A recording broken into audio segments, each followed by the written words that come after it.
Yeah, I would agree to that. I would agree to that. So with that said, we're gonna touch upon our main topic.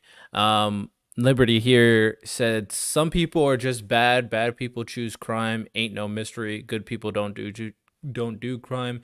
Generally, I mean the concepts of good and bad is very nuanced, to be honest. I agree, Liberty. That is a slightly simplistic approach, but I by and large I agree with you, right? A lot of the theories of criminology are really just trying to avoid the fallen state of man, which I don't have to avoid as a believing Christian.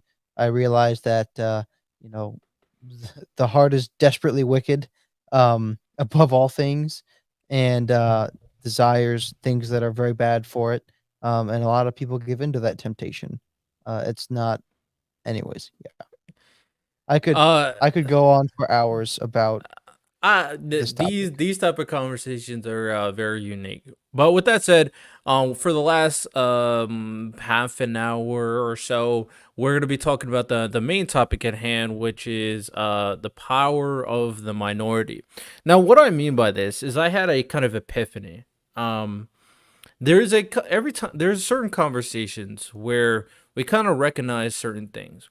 For example, the minority the vocal minority is a term that is used for the people who are the minority of people on maybe the internet in general, or maybe a follower of some certain person, but they are so loud it seems like they represent the entirety of the people.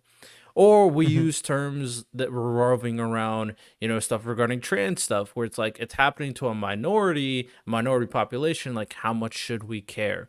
And I had an epiphany regarding this concept because inherently, a lot of these situations revolving the minority, honestly, I'm beginning to think they matter way more than we're actually giving it credit for.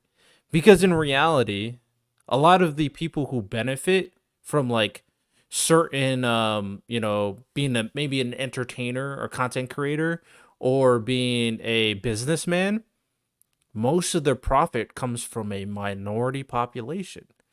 Most of the clicks, most of the views come from a minority niche population. So it makes me really think that yes, a lot of these instances revolve the people who tend to be the loudest, especially in like social issues, are the minority. But the one that make that the people that is actually making any change and any impact is also the minority. So Mm. I feel like after having this epiphany, I'm realizing that we can't undermine the value of the minority as much as we think, as much as we do, just based off numbers. Because if we're comparing impact, how many times in general can we really like think? And maybe I'm overthinking a few things, but how many instances can we think when it's kind of starting a very powerful movement where it was the majority that was taking action and not the minority? Nope. Most of the time, it's the minority taking action and the majority follows. So I feel like that is such an important point, and it makes me recognize that the minority is probably the most important aspect in a lot of these conversations. What do you think? Yeah. Yeah, I think that you have certainly identified a correct trend, right? There's the very famous 80/20 rule that 20% of a company's profits, or 80% of a company's profits, rather, comes from about 20% of their business, right? That's so like, it's just marketing and all these different things that like 80%, or like in volunteer work, like 20% of the, like, so for our church, like 20% of our church accounts for probably more like 90% of all the volunteer work that gets done, is just a small fraction of the people. So yeah, like your most loyal fan base, of the 100% people that you have, really only 20% of them are going to engage with all the material. They're going to really be avidly following. That's certainly the case. Um, so yeah, I don't think there has ever been a discounting of the value of a minority, right? I think that's at least in my estimation, and from what I have observed, is I have never thought like, oh, a minority is insignificant, especially a loud minority, right? It's always the squeaky wheel that gets the grease. It's always the minority that cause a big ripple effect. But the issue is treating the minority as if it is the majority of people. That is the issue. The issue is when we realize that when we make policy that is scoping across the entire nation, catering to a very small minority, especially this is the issue, especially when we realize that what this particular minority wants is not a good thing. That's not for the benefit of society, right? That's the R- issue. No, I'm definitely there with you because not every minority is probably in the betterment of society as a whole. And I wouldn't even say that people in generally think the minority are insignificant. The point that I'm trying to make is recognizing their impact, because what this Mhm. can do is it can really put in perspective how much of a basically a benefit of said trend or movement or minority movement versus how much of a threat that minority movement can be. And a lot of the instances, like I kind of started with like thinking like, bro, businesses benefit from minorities, but like everything that we kind of thinking of in terms of the biggest movements in society, like civil rights movement with MLK, minority, the stuff regarding women's suffrage, minority. And I'm not saying the people were minority. I'm saying the people who started the movement was the minority population, and then they got more people, the majority, alongside them. So this kind of sheds light on a very particular things now, and that is the LGBTQ community, and that is the red pill slash Trump movement. Like different movements, very different Well, the Trump agendas. movement is not the minority. Trump is destroying the landscape on the Republican side. He has like 60% support. So I'm glad you said that. So as of right now, you could probably say that, but on wide, people as a whole, it's still the minority. Not everybody even participates in the polling. So it's only a select people who are interested in politics that participate in the polling, and they are from what you said would be majority Trump supporters. But that's the point. It started out as a minority, and Yes. it grew into the influence to the point where we have people actually thinking that the election is rigged. So this is, and now it's a majority based off people who participate in polling.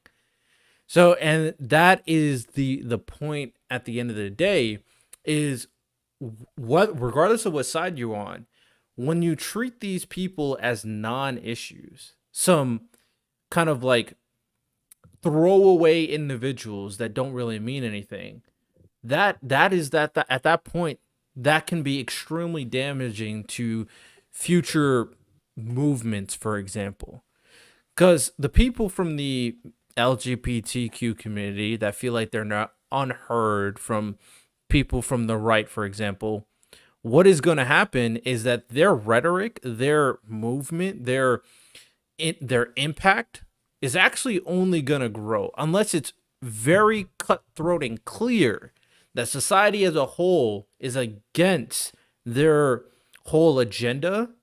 And right now in America, it's becoming much, much, much, much more It's the lenient. state religion. For which part? What part? LGBT plus, that's the state religion now. They I wouldn't moved go. aside. They moved. Hey, hang on, listen, just think about All this. right. Okay, think about this. They moved aside the American flags and put the the militant progressive pride flag in the center of the White House. They constantly during they didn't they constantly have expanded it from Pride Day to Pride Week to Pride Month to this time the summer of Pride. It was the summer of Pride. They're constantly extending it, and all of the biggest people. all of, Joe Biden himself, the president of the United States, has come out in favor of this stuff. He's done interviews. He's forsaken interviews with many people, except for Dylan Mulvaney, who he invited into the White House. Everything they do is always about considering the LGBTQ plus people. It's certainly the state religion. Regardless They of what made you think, all of it's kind of the regardless of what you say regarding the LGBTQ community, and they are getting much more like you said, they're getting much more consolidated in their rhetoric to the point where they do have flags. Um, Regardless of that, because I think both sides have that, which I pointed out both sides. The the the issue here regarding the LGBTQ Trump supporters, the red pill movement, is that the other sides, and this plays into the bigger conversation we constantly have, is that all these other sides, the majority, as they say, the ones that are kind of make up most of the population, they keep on ignoring them, kept on letting them go, kept on letting them do what they do, or push them further to whatever side they're getting pushed into. yeah. So, and the reason why I brought up the nation as a whole is because it's becoming much more lenient on allowing a way of life to perpetuate. And that could be in part due to social media. That can be in part due to the increased value of freedom of speech in correspondence to social media and allowing more and more people to kind of get behind a certain ideology, which, like the three ones that I presented to you. So in that situation, all these individuals, what makes them so influential is because the majority of the people don't do anything. Like you and Paul both say constantly, well, mostly Paul. I don't think you say much, but maybe you think the same way. Is that you guys think that your party should get more involved? Or Hmm. Paul says Democrats should get more involved, they should be much more active. You know who are the Um, active ones? The minority population. That is why they're getting so much influence. They're yes. constantly out there. Go ahead. Yeah, absolutely. I'm a little bit different than Paul in that I don't say Republicans should be more active. I would say Christians need to be more active, right? Because before Republican, before even conservative, I'm a Christian. Um, And in and I America, think isn't the majority of the population Christian? allegedly, but yes, they identify as Christian, but that's just like identifying as a woman as a man. Doesn't mean it's true. Um, um, They know where you I live. think that's fine. I have means of protection that they probably do not. Um, except for I just lost it in Minnesota. But anyways, um, I am more in favor of Christians and conservatives becoming active in politics. Because influence will be wielded, power will be dealt. Whether or not you have anything to say about it is another matter entirely. Have you ever read? Well, have you ever heard of Alexander Solzhenitsyn? I feel like I have, but asking me if I read anything of his is Yeah. no. So he's got I think every single American should be required to read his very short essay that he wrote the day that he was exiled out of the Soviet Union. And it's an article that says the title of it is Live Not by Lies. And the premise is pretty straightforward. It is do not live by lies. The way that the Soviets took hold is essentially through fence riders. Um, and the one thing that he exonerates people to not do is to ride the fence. If you are don't believe this is something that Andrew Clavin says, don't believe what you're not going to believe, right? And that's something that would seem straightforward. But if you're going to truly live in a way that you are going to not believe what you're not going to believe, is you're going to speak out against it. Because silence, I'm not silence is in many ways, it's a form of mind control. If you can convince somebody to not speak out about something, then that's going to affect the one. It's going to affect you because you are going to become the kind of person that doesn't speak out about something, right? The more you go along with the behavior, the more you're going to cope with that behavior and not change that behavior. So it's going to have implications for you. If you are handed a lie and you don't, and you say you're afraid to speak out about something, then you're not going to speak out about something. But there's somebody else who maybe your words would have affected if they had heard the other side. This is why we talk about all the time how internet silos form, because it's very easy to watch one video that's a very convincing video about the fact that the earth is flat. But if you're never prevented the other side of the story, that's going to affect the way you think about something because you're not going to have access to that. And so if there's this minority of people who are speaking out about something, but nobody says anything to oppose them because that's politically incorrect or it's inconsiderate or it's rude or it's mean to dissent about that because they feel this is true and you can't say anything about that. You just have to be silent and you must be, above all, tolerant of what they think. But if I believe heartily that that is false, that that is an untrue premise. I'm not saying anything specific right now, so this can apply to anything. I want to speak out about that. And if I can't speak out about that, that's a huge issue because it's letting a lie in my perception, and in sometimes in all reality, perpetuate through me because I don't speak out about something. And that's why minorities can have such a huge influence. Because if you are convinced that, well, I have to be tolerant towards this group of people no matter what, then I won't speak out about it. And that's how they can have such big effect is because of fence riding. I do think that definitely plays a part. But with that said, I'm thinking about everything scaled, everything in terms of the conversations or the rhetoric or the positions that people have on the whole. And it's clicking more and more that at the end of the day, the biggest issues or the biggest movements that people try to push, or even the situation that you presented already regarding we shouldn't create policies based off the minority, inherently that makes sense. Logically, that makes sense. But moving forward, I don't think these are valid enough reasons. I think you need to get in depth a little bit more because when it comes down to impact versus numbers, I think impact pretty much wins every single time. Impact and influence. And the difference between a minority population for anything, like the biggest example we can point out in America is that the biggest minority that has all the power, the 1%, they have the most influence, the most money, and they're all the important people. George Soros, um, what's his name? BlackRock. Oh, BlackRock, Vanguard, State Street. I don't know the owner. I don't remember the Was name. it? No, I forget his name. But these individuals, a lot of power. We know this. They're the minority.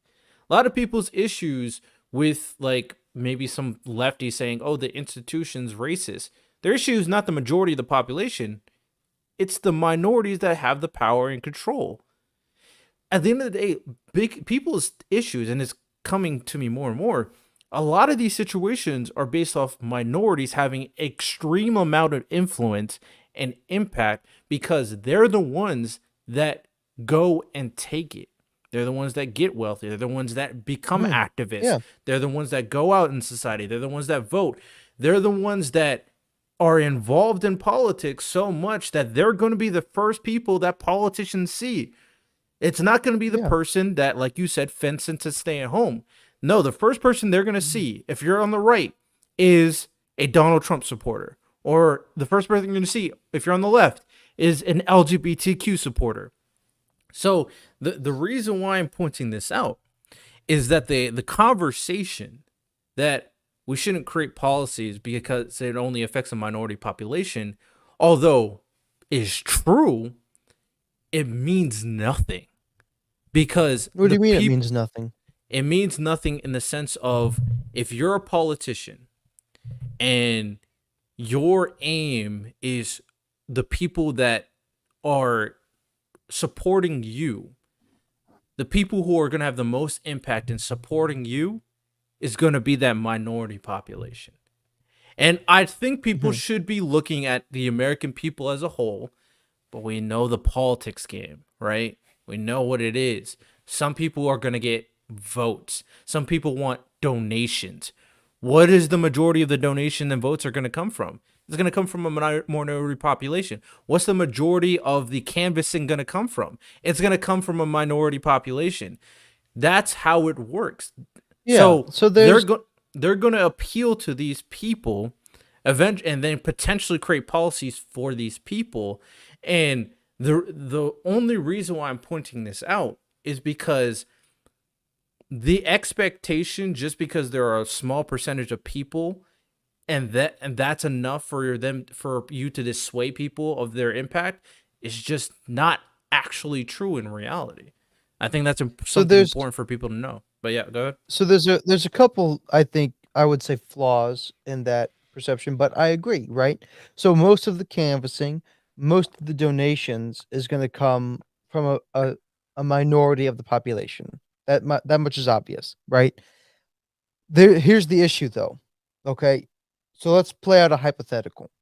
Go for it.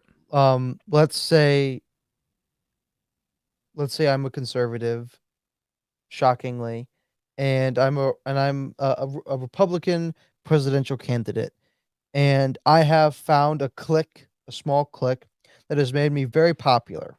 Okay, and but it's a minority of people, right? I'm the very popular minority candidate. Okay, and I maybe in the GOP primary, I am, sweeping up, and it's looking like I'm going to win the GOP primary, which is still a relatively minority part of the country that is going to vote for me, right? Because it's a primary and it's Republican and it's a fraction. So I'm a competitor to Donald Trump, but it looks like I'm going to win the GOP. I win the GOP candidacy. And so now I am the GOP Republican candidate. Now I have to go up against the Democrat candidate, right? Now, under your premise that I continue to only appeal to that minority party, there is no chance that I'm going to win the actual general election. Because even if I'm catering to a very active political minority, it doesn't matter how much power they have. I'll never be able to actually win a presidential election because I'm still only appealing to a minority, even if they have a lot of power and I can raise all the money in the world and all the donations. But if I don't change my rhetoric to appeal to a broader audience, a more general audience, then I'll never actually get into power. But let's say I get into power. Let's say somehow I manage to still win the presidential election. But now that I am in the presidency, now that I'm in the position, I continue to only once again appeal to that minority. Well, the fact that they're a minority means that eventually the majority of people will become very upset with the things that I'm doing because I'm not doing anything for them. That's an issue. But there's also the issue that the governorship or the governance of the country, the president, the government, its purpose is not to appeal to those people who have the most power.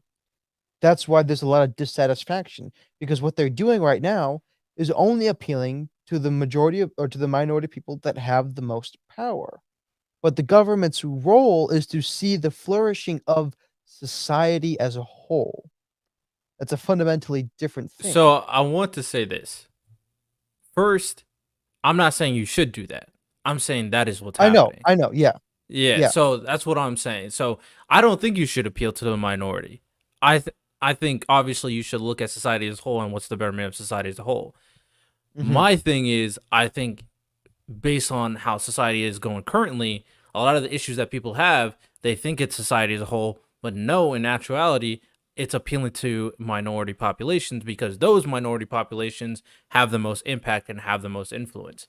yeah, My that's something that's go ahead. that and I agree with what you're about to say, where it's like that's something that as probably been happy for all the time because I keep on applying it to more and more things. Like it's like that's just how things run. Yeah, But right. Like the NFL, 5% of 5% of people. That's what the NFL is comprised of. exactly. And that's why I brought this. I think that's why this is such an important conversation, is because people don't recognize the power of the minority. Like, even the term minority, they don't think it's like, oh, it's just a minority of people. It's just a small percentage of people. And like in most arguments, that's a very valid thing to say. Like when it comes to like intersex people, for example.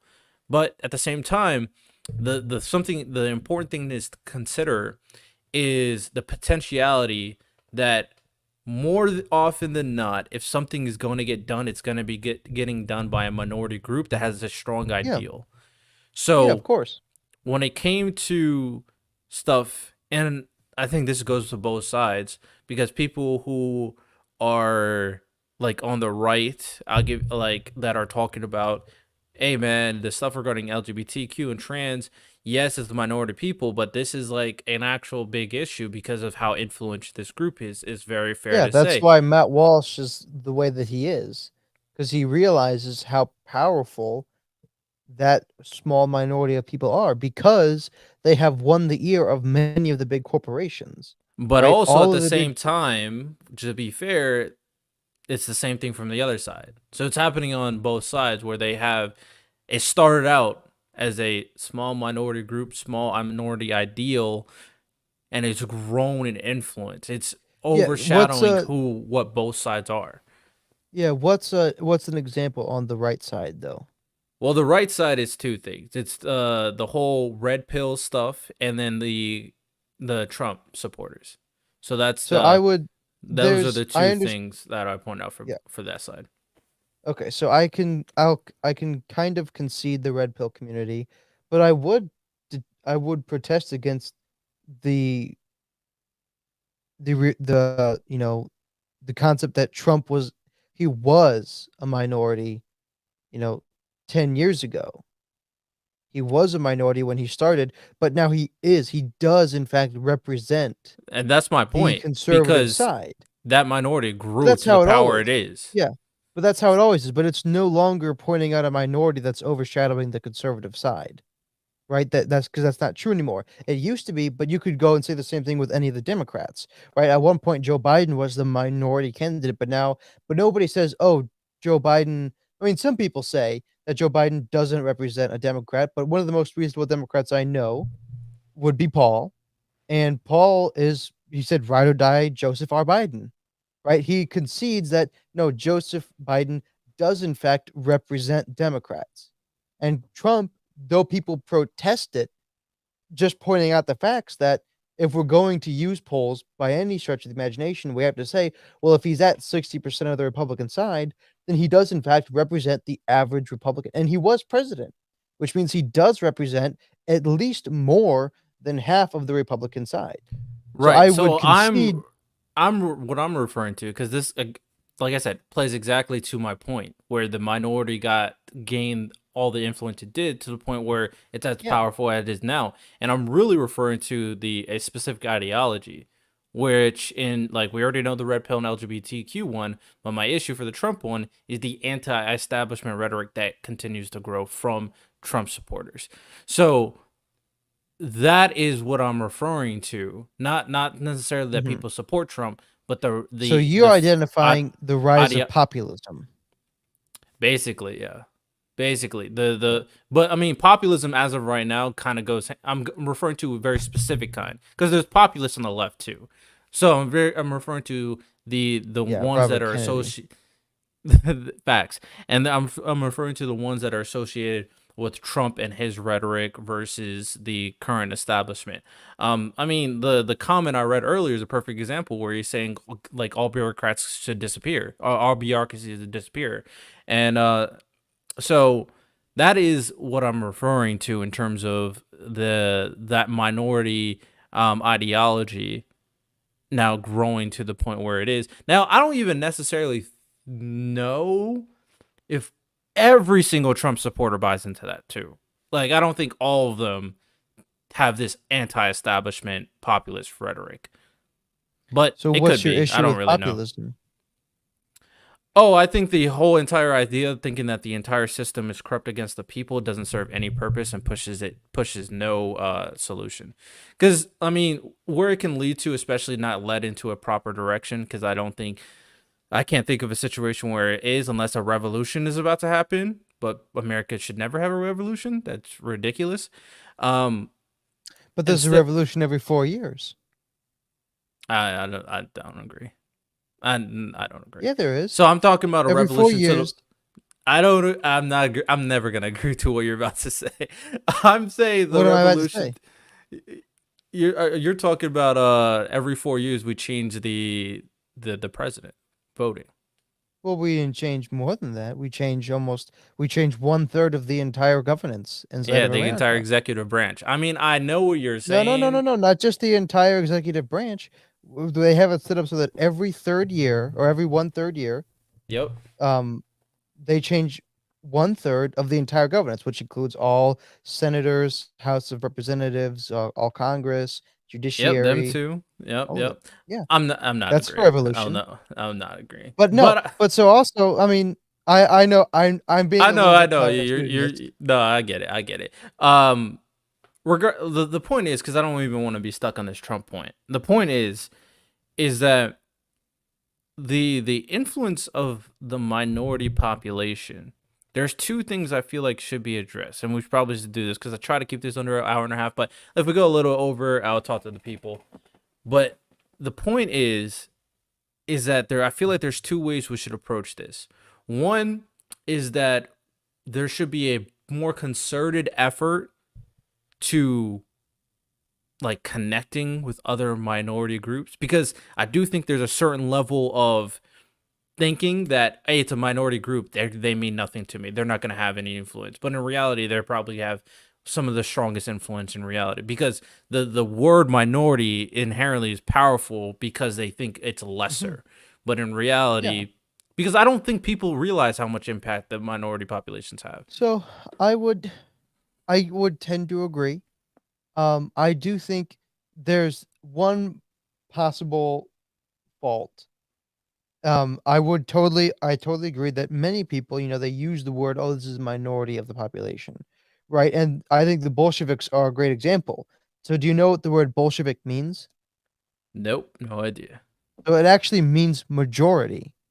And the Mensheviks this is talking about the Bolshevik Revolution that brought about communism. The Bolshevik meant majority party, even though it was actually like 15% of the political landscape of the day were Bolsheviks. All the rest of them were Mensheviks, which means minority party.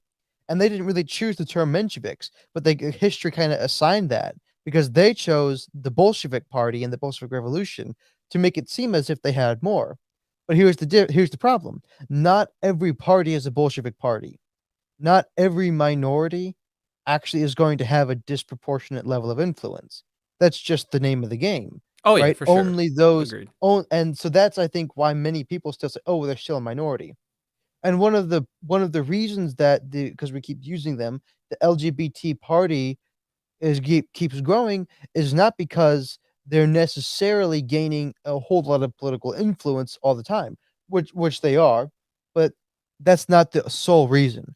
One of the other reasons they have the influence that they have is because they keep convincing people that they're growing, but they're not growing because they can't grow, right? They can't repopulate.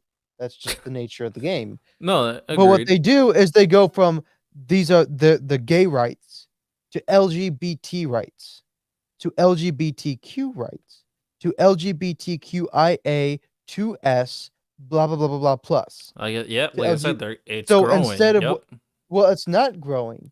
It's They're grown. artificially growing because I they agree, are but they're continually encapsulating more other yes. minority But here's identities. here's one of the issues that I can foresee in the future of that constituency.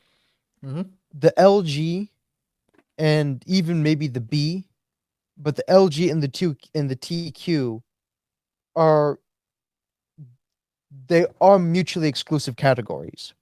And you see this with Which such is, things. I will say this because I know exactly where you're going with it. The funny thing is, I did watch a video. I think it was gay conservatives and gay liberals. It was a Jubilee video. Yeah. And in that situation, they brought up, is there a difference between lesbian and gay, and then the rest of the letters, and bi. And there's a notice of that they're different, but there's there's a collective belief that they should be supporting each other. So I don't think it will ever break apart. That's I disagree. Okay, and I am a person that tries to. I'm trying to think of the correct term. Um, that so I can't think of an exact term, but I'll try to explain it the best that I can. There are realities that people aren't always aware of, and a lot of that has to do with metaphysics, and what's called a meta narrative, or an underlying truth. And so when you take an approach about somebody's sexual orientation that says they are born, because this is the current thing, is people are born gay. I think most people believe that. I won't say what I think about that on this particular time, but people are born gay is a general consensus, right? And so if you're born gay, then that means you don't really have an opportunity to choose it. But transgenderism isn't always the same thing, and queer is something else entirely. Transgenderism posits that you can be born in the wrong body, but essentially, most trans people are really just gay people that don't are uncomfortable with that, and so because they're attracted to the same sex, they think that, well, I must actually be the opposite sex. I must actually be born because I'm not comfortable in my body, and I don't believe that that's a possibility, anyways. I don't think God makes mistakes that way. But the fundamental nature of thinking that because I'm attracted to this kind of person, I must actually be the opposite is an untenable ground for both of those to be clumped together as the same thing. Moreover, queerness is kind of a whatever you feel like at the moment. I am queer. I can be anything. At this moment, I might be attracted to this person versus that person. It's an untenable ground. It will cause a rift fundamentally because of the axioms that they're resting on. See, I understand what you're saying logically, but I don't think those individuals agree to some of the things you're referring to, regardless Well, if it's true or not. To be honest, but I'm gonna the point here, and the last point I'm gonna make regarding this is the fact that the point of the conversation I'm putting out is to inform mhm, people, one, not to be ignorant, to think that just because it's a minority population, it won't have eventual influence and eventual impact. Ignoring it and hoping it just dies out can be very ignorant, and especially, and this is the biggest part, with the introduction of the internet and self-made content creation, and with social media and the ability to acquire and basically communicate with a lot of different individuals based off a very specific and minority ideology or so. People should understand, and people should not forget that you have to be willing to engage in these things. Perfect example, we brought it up on the podcast before. Nick Fuentes.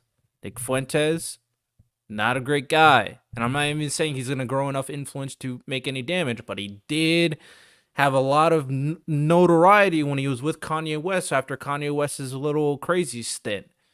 So he definitely has influence. I'm not saying it will grow too much, but you can't deny his existence and ignore it to the point where you think, oh, all the people Nick Fuentes has and all the people that listen to him, oh, they're just a small population. It'll be fine. I don't really care. They can all burn. That is not going to push anything forward. The recognition that the minority population, in terms of impact, usually is the most impactful in general. That is the conclusion I'm making. That a specific, not all, because Jonathan brought up a very good point, which I do agree with. Not all minority populations will grow in influence, but very specific ones can and become way more powerful than the majority in terms of impact Do and not how they can change despise the society. small beginning. So recognizing that, being willing to engage with those different ideologies, minority ideologies, and recognizing that the social media landscape and the content creation sphere is what it's doing. It's giving more opportunity for these minority populations to gain more influence, which is exactly why Andrew Tate and the Red Pill movement grew so freaking large. It grew ridiculously large, pointed out very bad rhetoric, and you weren't here because last Monday we had an episode talking about content creator responsibilities and how people should perceive the content creators and all that stuff. And we reacted to a video with Sneeko. And what happened is Sneeko, you know who Sneeko is, right? I think so, yeah.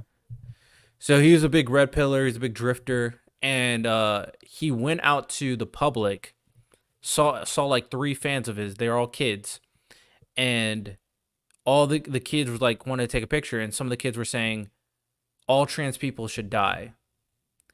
And they were saying, you know, bad stuff about women and gay people too.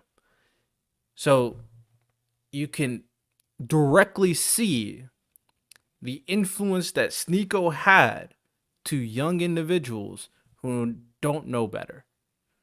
So this is just one example of I it. think that